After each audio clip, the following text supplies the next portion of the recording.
এ এক বিস্ময়কর ঘটনা, অবাক করা কাণ্ড। সরকারি এত পৃষ্ঠপোষকতা থাকার পরও কেন এই ঘটনা ঘটে গেল? কেন আজকে এই মানববন্ধন, যা আন্তর্জাতিক মানের লেপ্রোসি মিশন, এক ঝাঁক সাহসী সাংবাদিক নিয়ে আজকের এই অভিযাত্রা, তরুণদের মাঝে টান টান বিরাজমান এই ঘটনাটিকে নিয়ে সাংবাদিক বর্গদের সমন্বয়ে একটি যৌথ অভিযান। কি রয়েছে এর নেপথ্যে? আসলে উদ্দেশ্যটাই বাকি। কিভাবে দালাল চক্র এই লেপ্রোসি মিশনকে এভাবে বিব্রত করে? দূর দূরান্ত থেকে নানান রকমের রোগ এসে বাংলাদেশের সর্বস্থান থেকে যখন রোগীরা এসে এখানে বিরক্ত হয়, এবং কয়েকদিন আগে আমরা হাতাহাতি পর্যন্ত শুনেছি। কি রয়েছে নেপথ্যে? কার এত বড় সাহস? সাংবাদিকদের অনুসন্ধানীমূলক প্রতিবেদনে আপনারা দেখুন, এক ঝাঁক সাহসী সাংবাদিককে নিয়ে আমরা এসেছি নীলফামারীর লেপ্রোসি মিশন। আর সেখানেই ঊর্ধ্বতন কর্তৃপক্ষের সঙ্গে কথা বলার চেষ্টা। যথাসময়ে আমরা এসে হাজির হলাম এবং তাৎক্ষণিক মুহূর্তে ঊর্ধ্বতন কর্তৃপক্ষ তাদের নেপথ্যে এবং তাদের কারণগুলো আমাদের সামনে উন্মোচিত করে।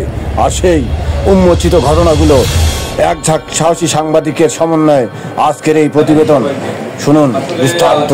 আজকের এই মানববন্ধন, যেটা আমরা আসলে গতকালকে জানতে পেরেছি রাত্রে, এবং এটা আসলে ঘটনাটা গত সপ্তাহে ছিল যে একজন রোগীর সাথে আসলে যেই কনফ্লিক্ট হয়, এবং এটা ওখানে আমাদের ঠিক গেটের সামনে একজন ব্যক্তিকে রাখা হয় যিনি থাকেন, এবং ওনাই বিভিন্ন সময়ে কিন্তু রোগীদেরকে বিভিন্ন জায়গায় নিয়ে যায়। তো এইটা আসলে আমরা অনেক দিন ধরেই লক্ষ্য করছি যে আমাদের রোগীরা এখানে হয়।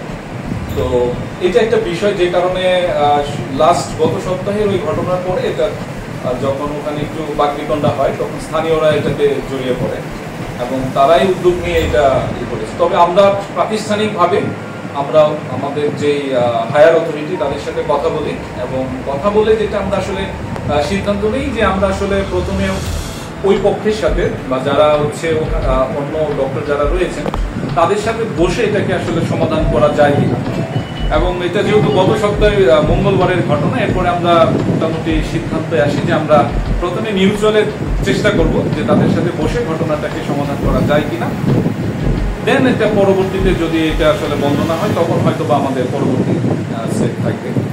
এবং এইটা আসলে পরবর্তীতে আমাদের একটু ডিলে হয় এই কারণে যে আসলে স্বাস্থ্য উপদেষ্টা মহোদয়ের একজন ভিজিট ছিল, সেটা নিয়েও আমরা একটু ব্যস্ত ছিলাম। আমাদের প্ল্যান ছিল যে এই সপ্তাহে মঙ্গলবার অথবা বুধবার এটা বসে এটাকে আসলে দুই পক্ষ এবং এলাকাবাসী সহ যেন কোনো রোগী আসলে এখানে শিকার না হয়, সেটার জন্য আমরা নিজেরা বসে প্রাতিষ্ঠানিকভাবে এটাকে আসলে আমরা মিউচুয়ালে করতে পারি কিনা।